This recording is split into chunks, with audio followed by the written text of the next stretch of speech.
नमस्कार, मैं हूं डॉक्टर दीपक मणि नायक और आप देख रहे हैं अपना यूट्यूब चैनल मेडिकल गुरु। और आज के इस वीडियो में हम चर्चा करेंगे डायबिटीज़ बीमारी की। डायबिटीज़ क्या है, डायबिटीज़ कैसे डायग्नोस करते हैं। तो कोई भी व्यक्ति जब कोई भी भोजन करता है, हम लोग कोई खाना खाते हैं, तो उससे शुगर का लेवल बढ़ता है, यानी कि ब्लड में शुगर बढ़ती है।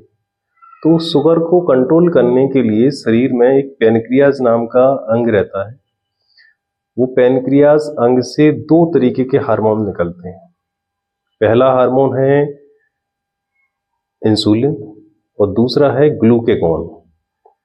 तो इंसुलिन का क्या काम है कि जैसे ही शुगर का लेवल बढ़ता है तो इंसुलिन अपना वर्क शुरू करेगा और उस लेवल को डाउन करेगा।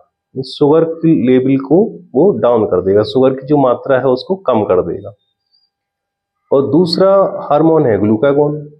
अगर किसी वजह से हमने खाना नहीं खा पाया, शुगर का लेवल कम हो रहा है, तो ग्लूकागॉन अपना काम शुरू करेगा और वो शुगर के लेवल को बढ़ा देगा, बढ़ा के नॉर्मल कर देगा।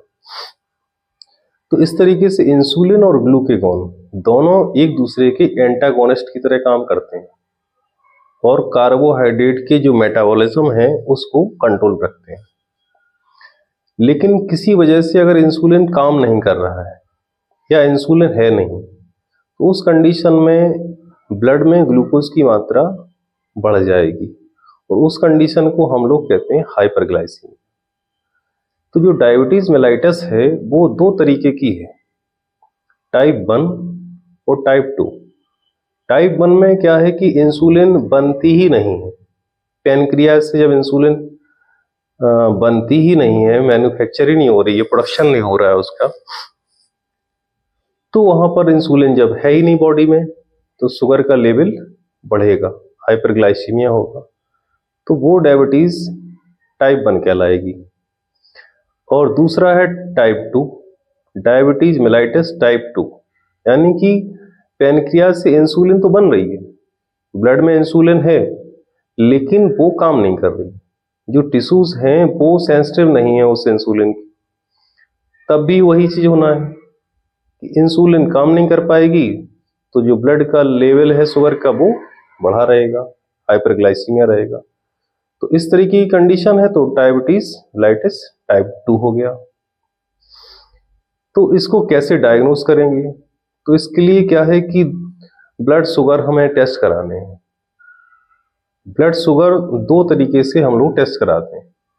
एक तो फास्टिंग, यानी कि खाली पेट मरीज को बुला लिया और उसका जो है ब्लड सैंपल लिया और शुगर देख ली कितना है, उसको फास्टिंग ब्लड शुगर कहते हैं। तो fasting blood sugar normally 70 milligram पर डीएल से 100 मिलीग्राम पर डीएल तक होती है।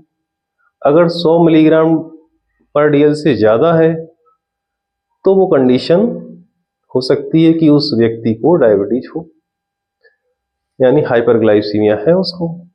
और दूसरा है पीपी, यानी पोस्ट प्रेंडियल, खाना खाने के बाद।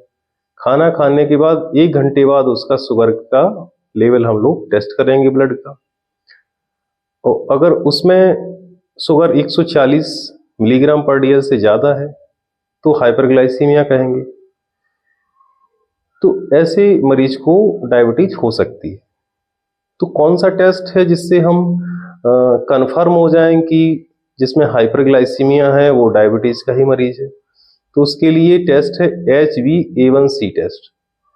HbA1c टेस्ट का जो वैल्यू है वो 5.7% से कम है तो वो नॉर्मल है। अगर 5.7 से ज़्यादा है, 6.5 6.5 से नीचे है तो वो प्री डायबिटिक कंडीशन है। प्री डायबिटिक कंडीशन का अर्थ हुआ कि भविष्य में उस मरीज को डायबिटीज होने के चांसेस हैं। थर्ड, अगर 6.5% से HbA1c ज़्यादा है तो उस मरीज को डायबिटीज है। तो इस तरीके से हम लोग उसको डायग्नोस कर लेते हैं। और हाइपोग्लाइसीमिक ड्रग्स, यानी कि शुगर लेवल को कम करने की जो दवाइयाँ हैं वो प्रिस्क्राइब उसको कर दी जाती हैं। और भोजन पर उसको नियंत्रण किस तरीके से करना है, भोजन में क्या उसको खाना है क्या नहीं खाना है, ये उसको समझा दिया जाता है।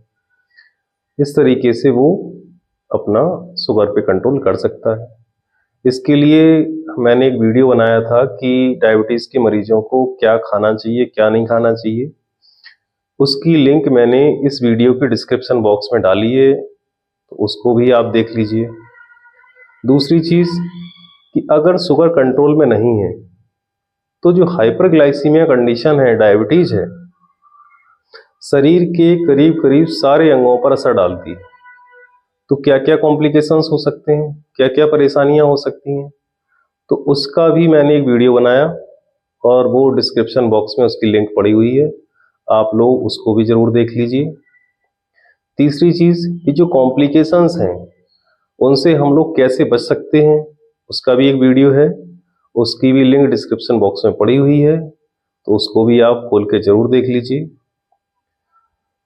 अगर आपका ब्लड शुगर कंट्रोल में है और कॉम्प्लिकेशंस के जो चांसेस हैं फिर वो मिनिमाइज हो जाते हैं, कम से कम हो जाते हैं।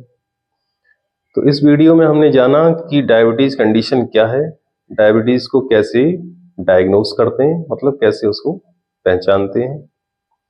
अगले वीडियो में नई जानकारी के साथ फिर से उपस्थित होंगे, तब तक के लिए नमस्कार।